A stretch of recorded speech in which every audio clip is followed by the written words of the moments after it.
Assalamualaikum warahmatullahi taala wabarakatuh. Perkenalkan, nama saya Andre Afrilian, jurusan Al-Ahwalah Syakhsiyah, Fakultas Syariah UIN Maulana Malik Ibrahim Malang. Alhamdulillahirabbil alamin wassalatu wassalamu ala asyrofil anbiya'i wal mursalin wa ala alihi washabihi ajmain. Amma ba'du. Puji dan syukur kepada Allah Subhanahu wa taala. Salawat dan salam kepada Nabi Muhammad sallallahu alaihi wasallam.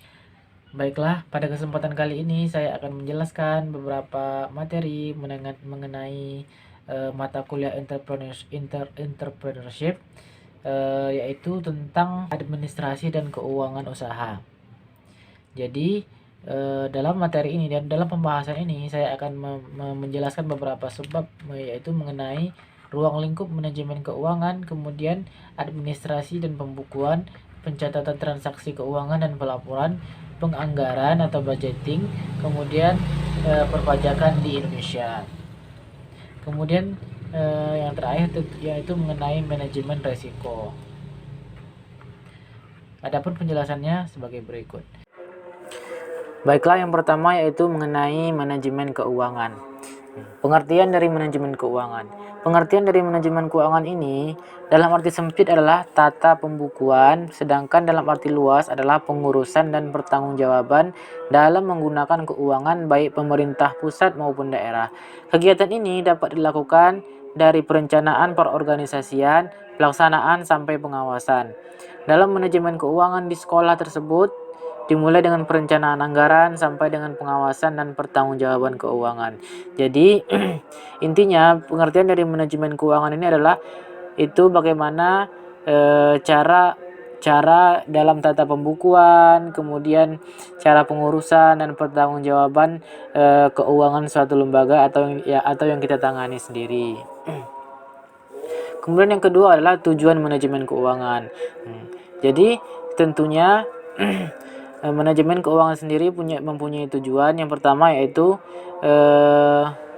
tujuan dari manajemen keuangan adalah untuk memaksimumkan kemakmuran pemegang saham dapat ditempuh dengan memaksimumkan nilai perusahaan. Kemudian yang kedua adalah secara konseptual, jelas sebagai pedoman dalam pengambilan keputusan yang mempertimbangkan faktor risiko. Kemudian yang ketiga, manajemen harus mempertimbangkan kepentingan pemilik, kreditur, dan pihak lain yang berkaitan dengan perusahaan. Kemudian yang keempat, memaksimalkan kemakmuran pemegang saham, lebih menekankan pada aliran khas daripada laba bersih dalam pengertian akuntansi. Kemudian yang terakhir yaitu tidak mengabaikan sosial objektif dan kewajiban sosial seperti lingkungan eksternal, keselamatan kerja, dan keamanan produk. Seterusnya, fungsi dari manajemen keuangan. Adapun fungsi dari manajemen keuangan itu adalah sebagai berikut. Yang pertama yaitu perencanaan keuangan, kemudian pengelolaan keuangan, kemudian pencarian keuangan, penyimpanan keuangan dan pengendalian keuangan serta pemeriksaan keuangan. Pengertiannya atau penjelasannya bisa dilihat di slide berikut. Kemudian selanjutnya saya akan membahas tentang administrasi dan pembukuan.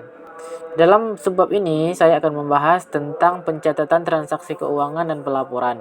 Adapun laporan keuangan adalah catatan informasi keuangan atau suatu perusahaan pada suatu periode akuntansi yang dapat digunakan untuk menggambarkan kinerja perusahaan tersebut.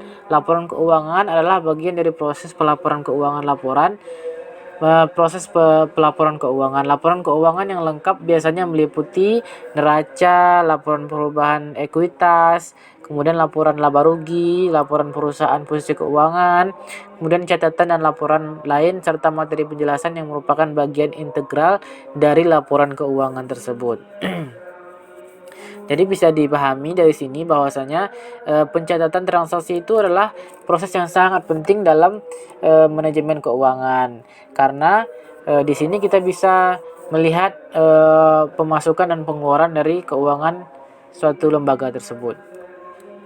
Kemudian selanjutnya yaitu tentang penganggaran atau budgeting.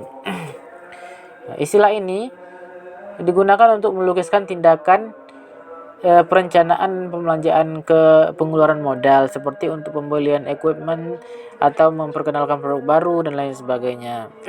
Investasi membutuhkan dana yang relatif besar dan keterkaitan dana tersebut dalam jangka waktu yang relatif panjang serta mengandung resiko seluruh proses perencanaan dan pengambilan keputusan yang berkenaan dengan pengeluaran dan jangka waktu pengembaliannya melebihi 1 tahun. Kemudian selanjutnya yaitu tentang motif-motif yang sering dipakai orang dalam penggunaan penganggaran modal. Di sini saya menyimpulkan ada 3 motif. Yang pertama yaitu ekspansi atau perluasan, kemudian replacement atau penggantian, kemudian renewal yaitu pembaruan. Renewal. Kemudian selanjutnya yaitu tentang perpajakan di Indonesia. Di sini saya jelaskan bahwasanya pajak adalah ukuran jumlah yang harus dibayarkan oleh suatu individu atau perusahaan ditentukan oleh kode pajak, yaitu pajak yang seperangkat pengaturan yang sering dilakukan penyesuaian. Jika berbagai aturan perpajakan yang ada tampak aneh dan sulit dimengerti oleh Anda, ingat bahwa kode perpajakan adalah dorongan politis, bukan dorongan ekonomi. Untuk itu, tidak ada alasan kode perpajakan harus memiliki arti ekonomis. Kemudian saya akan menjelaskan tentang manajemen resiko. Manajemen resiko saya kumpulkan pengertiannya dari berbagai para ahli sebagaimana yang bisa dilihat di slide berikut. Kemudian pendekatan sistematif mengenai manajemen risiko ini saya bagi menjadi 3. Yang pertama yaitu respon atau reaksi menanggulangi risiko tersebut. Kemudian yang kedua yaitu analisa dan evaluasi risiko, dan kemudian yang ketiga identifikasi risiko.